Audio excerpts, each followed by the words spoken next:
I lift up my eyes to the hills. From where will my help come? My help comes from the Lord who made heaven and earth. He will not let your foot be moved. He who keeps you will not slumber. He who keeps Israel will neither slumber nor sleep. The Lord is your keeper. The Lord is your shade at your right hand. The sun shall not strike you by day, nor the moon by night. The Lord will keep you from all evil. He will keep your life.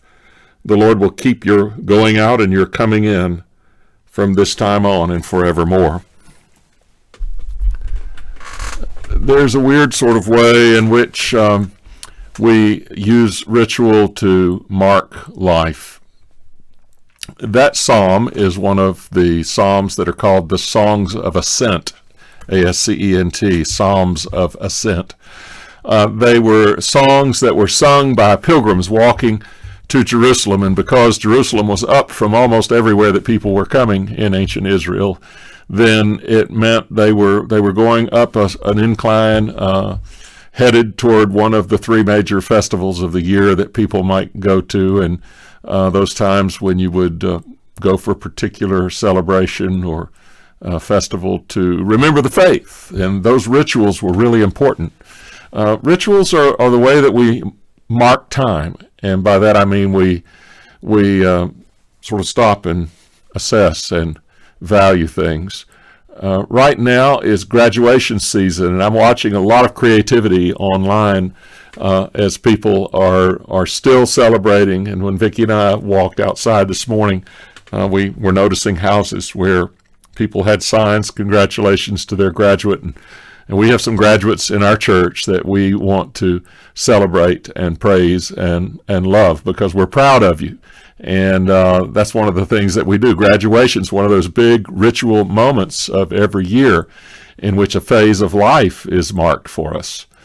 I remember many years ago I was teaching in Southwest Georgia on Saturdays, and I was teaching for the seminary extension program for seminary up in Nashville, and my students were all from little bitty churches, and they had very little education, but we were training them, some pastors who were bivocational and some were lay people, and every Saturday I would go and teach in this school, and some of them completed the required program, and so we decided we were going to have a graduation, and we found some affordable gowns and caps, and we had a little ritual on a Saturday night, and we marched into a hot church in the summertime and honored each graduate, and families came, and there was something really powerful about that. It wasn't a university degree, but it was the acknowledgement of an achievement. It was marking something that really mattered.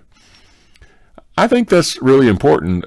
There's a lot that's being said now about the new normal or the new abnormal, or what is life going to be like after this, and we're having to think about all of that. But I'm asking the question too, what will stay the same in the midst of the change? I mean, what deserves to be continued? What deserves to keep going on? If anything, ritual matters more now. We have to figure it out about what's next, and that's absolutely certain. There's some things that just won't be able to come back, but it's important that we still remember things and convey the power of those moments. Your graduation from kindergarten, third grade, college, School of the Arts. I've been delighted with students, including our own, who have put on their cap and gown and taken their pictures and celebrated anyway. I got 3 different degrees in my life, and I walked the stage for 2 of them, and one I was already in the next place and didn't go. But I still had a sense that I'd finished something. When you walk across a stage, or whether you don't, you still need to hear from the people in your community to tell you you've done it, and we know.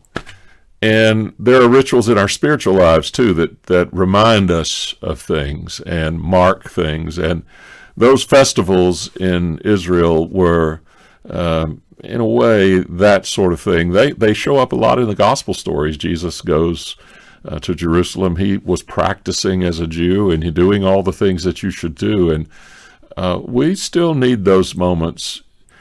it's tempting to let day go into day, go into day, and they all feel the same right now.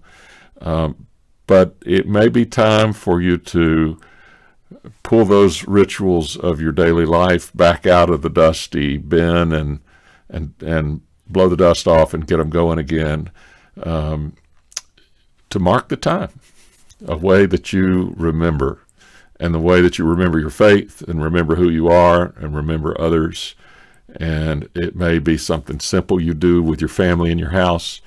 It may be marking a graduation on Zoom together with some people. Even if it's not exactly the same, there are the abiding things. And every year when those people would march up to Jerusalem and chant those same old psalms, something came up in the heart and stories came forth that deserved remembering. Don't forget to do the ritual work in this time when all rituals seem to be knocked aside in the crisis of the moment. I did a little song around Psalm 121 some years ago. A friend of mine, Larry Peacock, wrote a little psalm prayer out of it that really struck me as interesting, and so I put some music to it. So I'll close my time and just play that for you and put a few pretty images with it, and let it be a reminder to you to walk uphill to the familiar place and remember the things that mattered the most. Keep looking up. See you next time.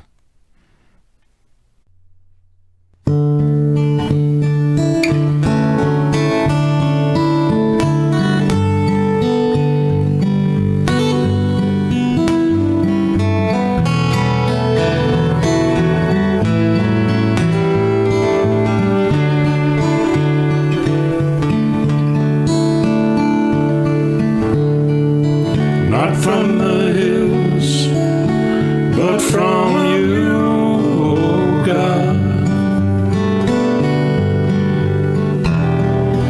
My help, my shield, my shelter.